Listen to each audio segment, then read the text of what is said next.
Bismillahirrahmanirrahim. Assalamualaikum warahmatullahi wabarakatuh. Jumpa lagi di channel saya Lupus Custom. Konten kali ini saya akan share macam-macam perbaikan untuk lampu LED ya. Jadi di depan saya ini ada lampu LED, berbagai macam lampu LED ya. Jadi lampu LED itu sistemnya seri. Dia itu seri sebenarnya. Ketika lampunya ini mati satu, jadi mati satu, ciri-cirinya gosong biasanya. Jadi ciri-cirinya lampunya gosong atau berwarna coklat. Kalau perbaikan kasat matanya itu tinggal dicongkel. Jadi ini contohnya mana ya, ini ada yang saya congkel dua ya, ini ada saya congkel dua. Kemudian misal nggak punya solder, kalau punya solder disolder ya, di jumper, kita jumper. Kalau punya solder disolder, di jumper aja. Jadi yang coklat atau gosong tadi dicongkel, terus di jumper pakai solder.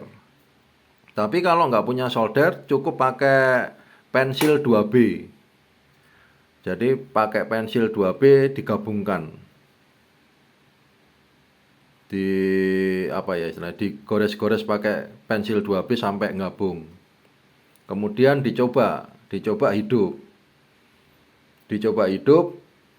Sebenarnya alangkah baiknya diganti lampunya ya. Tapi kalau orang rumah itu biasanya nggak punya alatnya, sama nggak tahu voltasenya ya. Voltasenya ini beda-beda. Ada yang 3 volt, ada yang 6 volt, ada yang 9 volt per lampunya. Tapi cara termudahnya itu di jumper aja. Sistem seri, karena seri ini mati satu dia mati semua. Lah ketika di jumper atau kita solder dengan timah, atau kalau nggak punya timah pakai pensil 2B, itu biasanya nyala, cuma nggak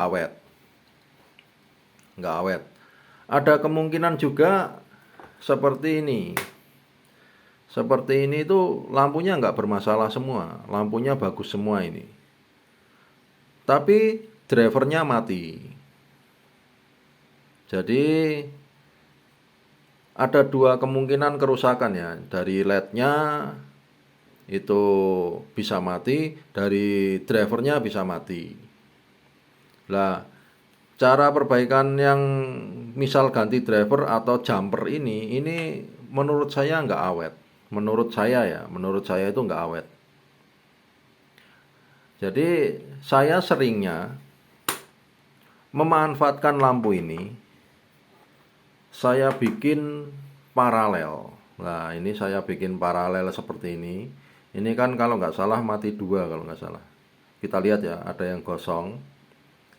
Kalau mau membuat paralel seperti ini, itu harus diputus-putus dulu jalurnya. Jalurnya harus diputus. Jalur serinya ini harus diputus. Kemudian kita paralel. Ya.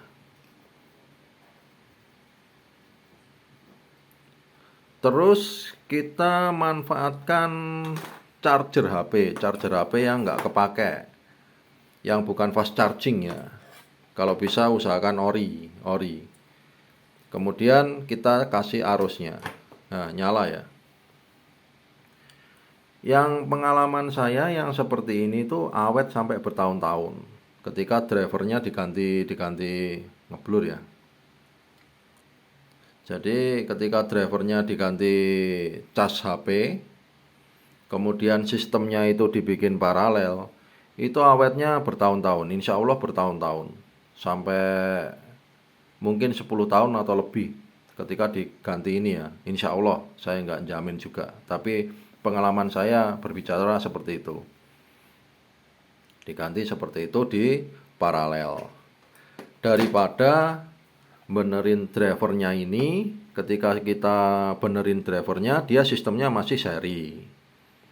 Ya kan? Jadi misal kita ganti drivernya, yang mati lampunya.